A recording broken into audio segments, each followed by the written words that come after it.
And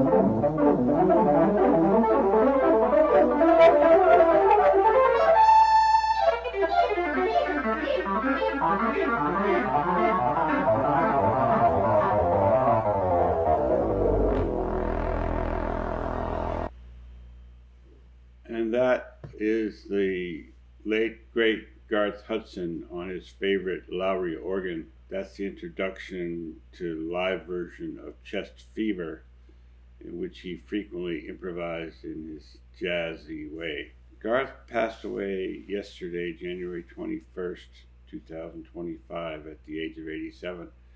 He was, in fact, the last surviving member of one of the most influential groups of my lifetime, the band. I previously talked about the band upon the death of Robbie Robertson a few years ago, and also in talking about the song Tears of Rage, which was originally released by the band. Now, in that reaction, I chose to do the Bob Dylan version out of the Basement tapes rather than the band's version, because I just thought Bob's singing was so great. Today I'm going to do another Bob Dylan composition called When I Paint My Masterpiece, but again, a song that was first released by the band. In this case, I'm going to stick with the original band version, mainly because of Garth's magnificent play on the accordion. He was a man of many instruments. He sometimes would play saxophone, accordion, but his main instrument was the organ. In any case, I just think there's something very magical about this accordion part that he played. Let's listen to a little bit, and then we'll talk a little more about Garth's background. So this is the original record version that came out on the band's fourth album, Cahoots, in 1971. There was a later version released in which Bob Dylan sang the song backed by the band, but again, I think this version with Garth's accordion playing is really the best.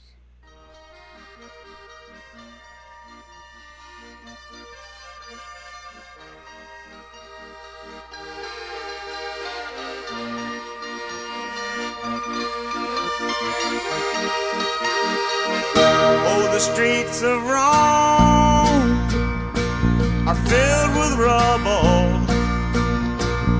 Ancient footprints are everywhere. You can almost think that you're seeing double on a cold, dark night on the Spanish stairs. Gotta hurry on back to my hotel room, where I got me a date with a pretty little girl from Greece.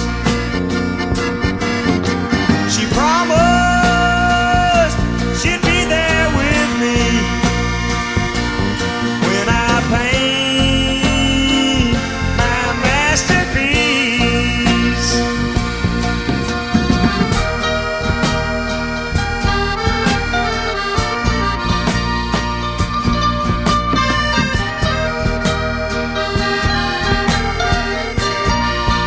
Garth was responsible for the most part in creating that unique old-timey sound of the band. He was a trained musician, grew up playing church organ and at his uncle's funeral home. He actually went to college at one point to study classical music. And when he was first asked to join the band, he refused. I think he didn't want to disappoint his parents, by after all that training to go into a rock and roll band. But they kept after him, and he eventually agreed to join on two conditions. One, he wanted them to buy him a Lowery organ, and also he said that he wanted to be paid extra to give music lessons to the rest of the band.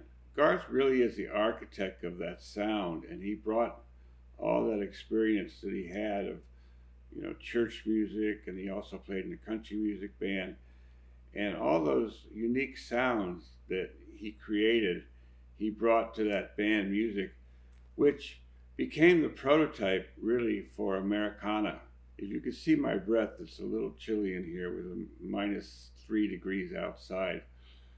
It's really kind of ironic that Garth, who was born in Canada, grew up in Canada, became the father, really, of Americana music. And I just love that accordion part in here. Let's not forget the vocal by Levon Helm. Levon passed away long before I ever started my reaction channel.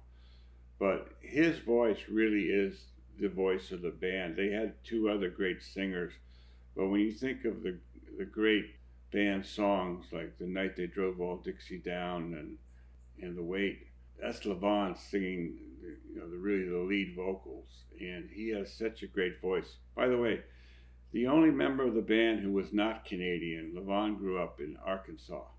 He's got that great southern drawl to his voice. I was with spin inside the Coliseum, dodging lions and a wasting time. Oh, those mighty kings of the jungle, I could hardly stand to see 'em. Yes, it sure has been a long, hard climb. Train wheels are running through the back of my memory. When I ran on the hilltop following a pack of wild geese. Someday everything is gonna sound like a rhapsody. When I paint my masterpiece.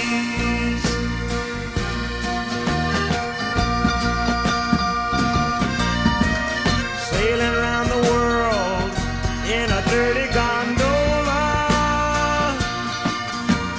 Oh, to be back in the land of Coca-Cola.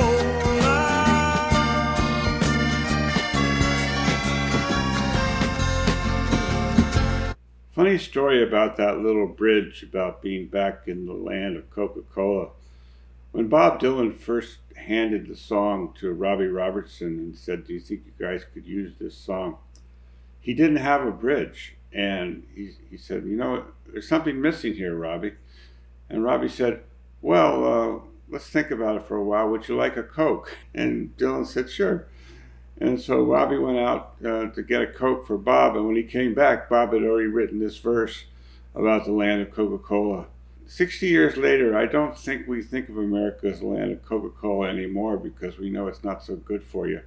But back in the day, that was the American beverage. And I can remember actually when I went to India in the summer of 1972, which is now over 50 years ago, we couldn't drink the water because the water was polluted and we didn't want to get all the different diseases that were waterborne. So we lived on Coca-Cola for about 2 months. Of course, when you're young, you can live on anything. Great lyrics from Bob Dylan.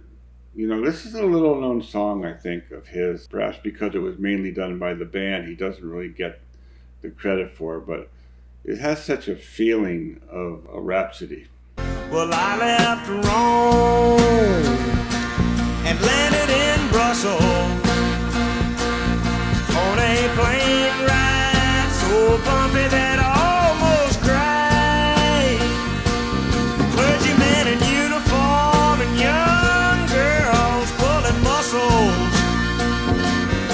Everyone was there to greet me when I stepped inside. Newspaper men eating candy had to be held down by big police. But someday everything's gonna be different when I paint that masterpiece.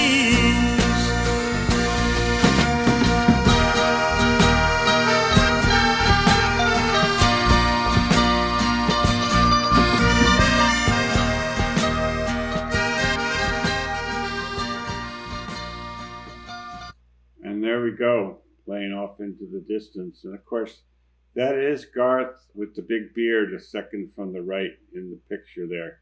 The great history of the band as living musicians has come to an end. What a wonderful run they had, and what a great impact they've had on the whole culture especially in the musical culture of the last 50 plus years. It's all due really to the genius of Garth Hudson. Now, he was not a very talkative fellow. You could scour the internet and have a hard time coming up with very many interviews. He didn't like to talk. He spoke through his music, and he left a great legacy. We'll miss you.